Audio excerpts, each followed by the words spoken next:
At ngayong araw nga guys ang aking pagpapasa ng grade, kaya ako'y bihis ng garnat gayak na gayak. Pero wala pa palang almusal, kaya ako'y nagluto muna ng aking itlog at kanin. Wala namang ibang magluluto kundi ako laang. Mas mabilis pa nga ata akong magluto kaysa mag-ayos, kaya inuna ko muna ang panliligo bago kumain. Ito nagtataka kayo kung saan ako nagluluto, dini na, hindi ko alam kung anong tawag dini. Nag-eksperimento na nga naman at dito na nagluto para mas mapadali ang buhay kaysa mag-apoy-apoy pa doon sa labas. May kala naman at gasol, kaso nga lamang ay mas kinili na lang ang dini magluto. Ewan ko baga kung napapaano na ari. Matapos nga maluto ang first batch, ay ayan nga, dali-dali ng tinikman kaagad naman na rin. At gutom na kagad, kat wala pang kanin, ay ready ng lumamon. At ayan nga, hintay ko na lang matapos itong huling batch na niluluto kong itlog at ako'y nagsandok na para makakain at ang aking mga alagang gummy worms ay nagkakagulo na sa loob. At matapos ko nga magluto ng itlog ay kumain na rin ako. Solve na solve talaga ang agahan pag itlog lagi ang ulam. At hindi pwedeng mawala ang itlog kapag umagahan. Kaya ikay lagi kumain ng itlog para ikay bumilog. Kaya ayan, mabilog na rin pisngi ko.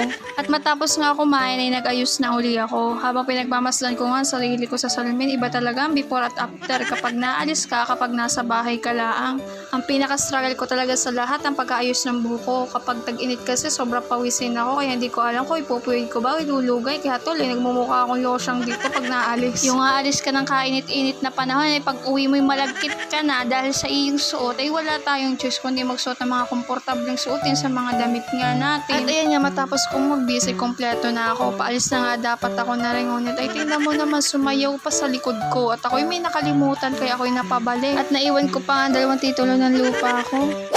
At yan nga't nakarating na ako din sa aking school para magpasa ng aking titulo ng lupa din at para maisalba ko ng aming pahit lupa. Pagkarating ko nga dito, inayos ko na lahat ng mga papeles at dokumento na kakailanganin para makabili ako ng lupa at bahay ko. At matapos ko nga mapasa lahat ng mga kakailanganin, ayan, tapos na. Hindi ko na alam kung saan ako patungo.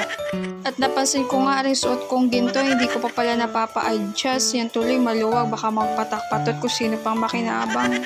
At dahil maaga pa nga, binala ko muna libutin na rin yung school ko. Nakakamiss din pala dito sa school. Ibang-iba talaga kapag nagsisimula ka na magtrabaho. Tama nga sila, hindi mo na may babalik lahat ng mga sandali na nasayang mo. Kaya sulitin mo na ang buhay mo. Minsan ka lang sasaya, kaya sulitin mo na. Gawin mo na yung mga bagay na kapagpasaya sa iyo. Kahit mali man yan o tama, at least sumaya ka.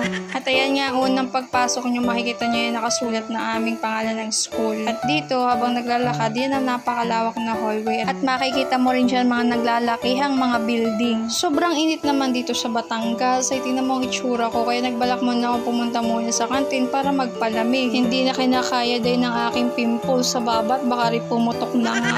Yun dapat nga magpapalamig ako, pero ito lang pala madadatnan ko. Wala palang aircon.